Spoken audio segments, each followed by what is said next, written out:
Les frais de clôture pour une transaction, ils ont changé depuis certaines années.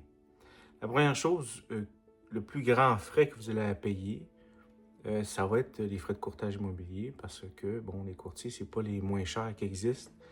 Mais quelque chose à savoir en tant que vendeur et acheteur, mais en tout cas en tant que vendeur, c'est que le vendeur, en faisant affaire avec un courtier, il va vendre sa maison plus cher que s'il l'aurait vendu par lui-même parce que le courtier rassure l'acheteur qui va acheter parce qu'il y a quelqu'un en arrière qui est un professionnel qui a vérifié les choses puis il doit se conformer aux lois du courtage immobilier pour quand même donner une bonne information.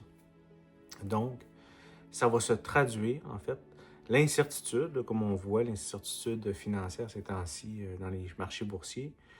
Qu'est-ce que ça crée? Ça fait baisser la valeur des actions. C'est exactement la même chose en immobilier. S'il y a une incertitude, euh, quelle qu'elle soit, à ce moment-là, ça fait baisser la valeur de la propriété. Donc, le courtier peut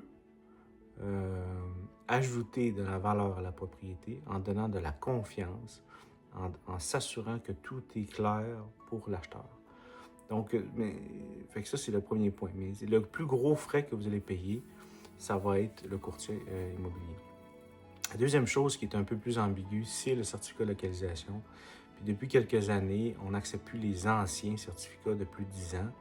Et si vous avez changé une pierre en la façade de votre maison, si vous avez bougé d'un centimètre, et que le notaire verrait avant de procéder à la transaction que vous avez bougé la pierre, même si ça fait moins que 10 ans que vous avez votre certificat de localisation, il peut vous demander de le refaire. Et s'il n'est pas fait, ça veut dire que s'il n'est pas fait à temps pour le notaire, en plus, il va vous demander une assurance titre.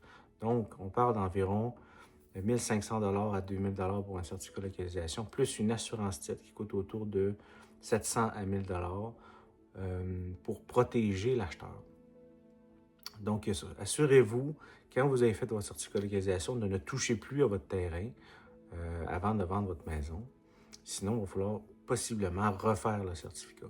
Après ça, normalement, le notaire va faire une demande à la ville pour voir si vous avez payé vos comptes de taxes. De plus en plus, cette recherche-là est refilée en fait aux vendeurs. Normalement, tous les frais de notaire, c'est les acheteurs qui payent, mais avec les années, on a vu un changement où est-ce que il y a des frais de notaire pour le vendeur aussi, pour aller chercher pour voir si vous avez payé vos taxes. Les assurances titres potentielles. Aussi, si vous payez, si votre maison n'est pas quittancée, ça veut dire que vous avez encore une hypothèque dessus, vous allez payer la quittance, coûte autour de 800 $. Et aussi les pénalités du bris du contrat d'hypothèque avec votre banque. Fait que ça, il faut calculer ça. Fait que ça tourne pas mal autour de ça, en fait, au niveau des frais. Fait que les frais de courtage, les frais du certificat de localisation, les frais d'assurance titre, si votre certificat est plus bon, les frais pour les recherches des taxes municipales scolaires, les frais pour quittancer l'hypothèque, et les frais de pénalité quand vous brisez l'hypothèque. Fait que voilà les frais à regarder donc, quand vous faites une transaction.